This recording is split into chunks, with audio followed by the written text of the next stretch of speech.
Welcome to the lesson on the trans-tubular potassium gradient. In this lesson, which is part one of two parts, we're going to talk about not necessarily how to calculate the TTKG, but why we use the TTKG as opposed to any other formula to determine how much potassium is being lost by the kidney and whether it's appropriate or not.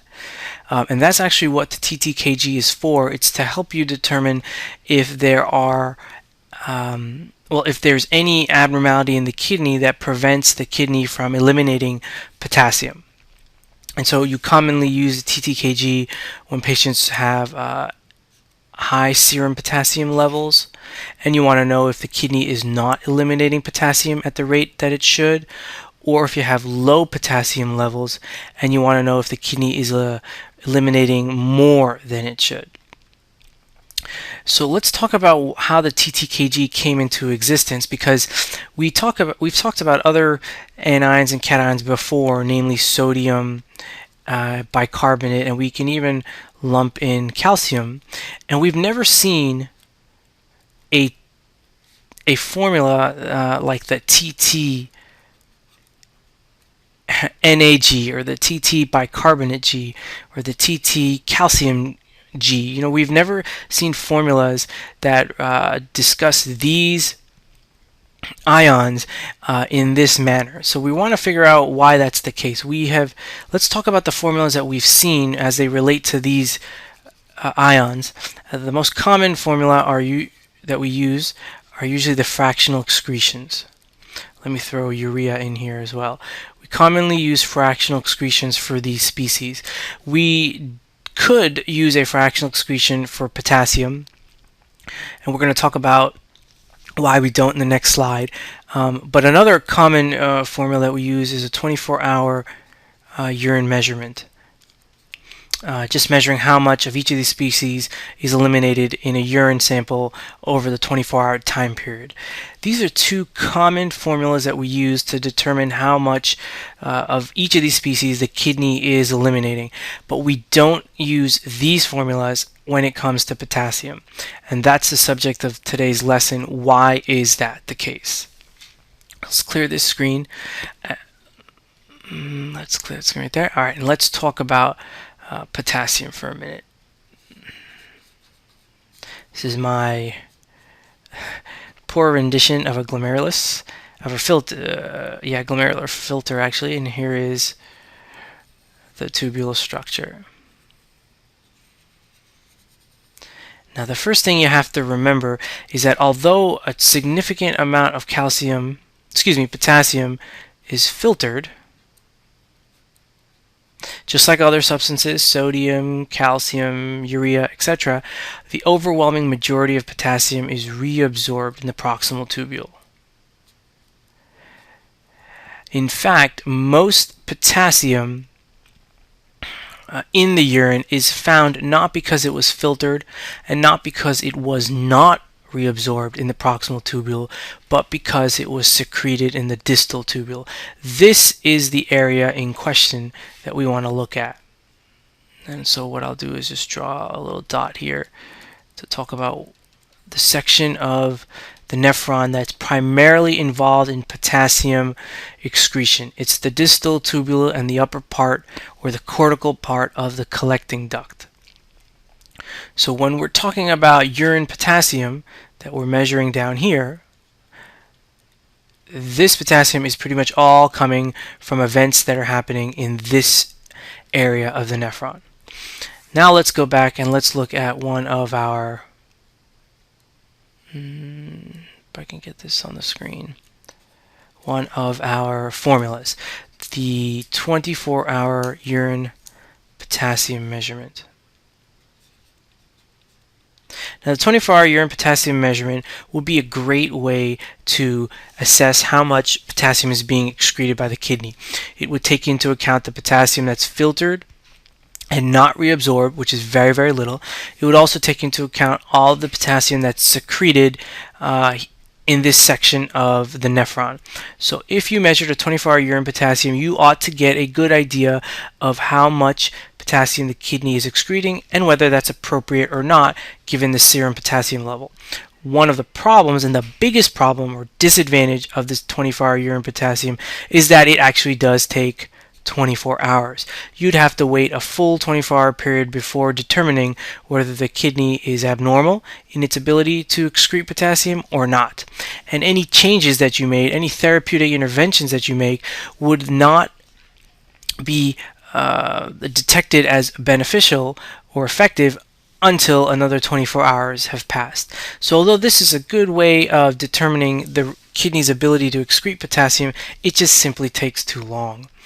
So let's move on to the fractional excretion of potassium. Like I said earlier, we've used the fractional excretion of a lot of different compounds with much success and accuracy. Why can't we use the fractional excretion of potassium in a similar way? Well, the first thing you have to realize is the formula. It's the excretion of potassium over the filtration of potassium. And right here is a problem, because although there's a lot of potassium filtered, very little of this potassium up here actually gets excreted, because the overwhelming majority gets absorbed. So you're actually using a formula that does not accurately represent how potassium ends up here. That's one limitation of potassium, of the fractional excretion of potassium. And the second limitation is that it turns out that potassium, which is primarily excreted here in the distal tubule and the upper part of the collecting duct, the potassium that's secreted here or expelled here is very sensitive to the concentration of water.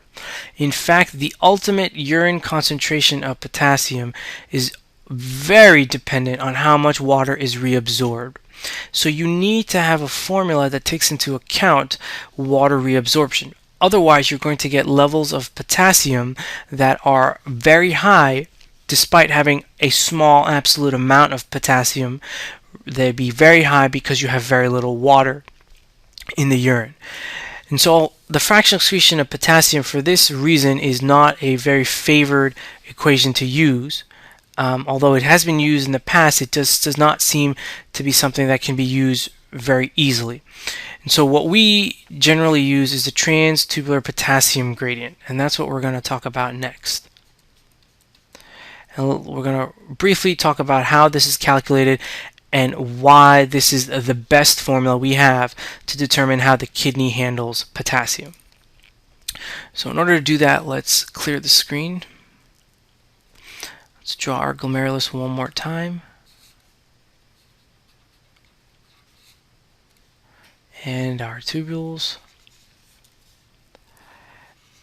And so what we're looking at is this section right here, because that's the section where potassium is generally secreted, and most of the urine potassium that you get out here comes from this area here. This is the distal convoluted tubule, and this is the upper part of the collecting duct. Alright, so the trans-tubular potassium gradient. It's definitely going to take into account the ratio of potassium in the urine versus in the plasma. So we'll talk about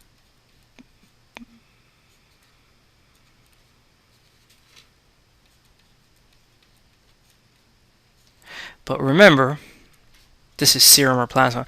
We've got to normalize this value for the amount of water that's being reabsorbed, especially since so much water is being reabsorbed in this area of the nephron, and it happens to be that this is the area of the nephron where potassium is primarily secreted.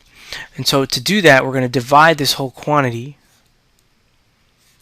by a measurement of how much water is being reabsorbed. And the most simplest measurement is the osms. The urine osm as a ratio of the serum osm. The greater the urine osmolarity, the less water that there is in the urine, and vice versa. This is your trans-tubular potassium gradient, and you're going to get some sort of a value anywhere between 1 and usually 10 to 12. In the next lesson, we'll talk about what these values mean and how to interpret them. But this is your formula. Keep in mind two important caveats. You can only use this formula if two conditions are met simultaneously. The first is that your urine sodium concentration is greater than 25. Potassium secretion at this part of the nephron is dependent on the amount of urine sodium. If there isn't enough urine sodium, you're not going to get enough potassium secreted into the urine. If you have a urine sodium greater than 25, you know that you've got enough sodium being delivered to this part of the nephron that potassium has every opportunity to be secreted. So you cannot interpret this formula or use this formula, if you don't have this condition met first. And you need condition number 2 met, which is that the urine osmolarity is at least greater than or equal to the serum osmolarity. Because water is such a major player in the urine potassium concentration that you measure, you need to make sure that this feature is satisfied. So here you have your trans-tubular potassium gradient, and you now know why you use this more than you use some other commonly used renal formulas like the fractional excretion or the 24-hour urine excretion. And you also know the two main parameters that have to be met in order for this value to be accurately interpreted. And in the next lesson, we'll talk about how to interpret the trans-tubular potassium gradient after you calculate it. Thanks very much.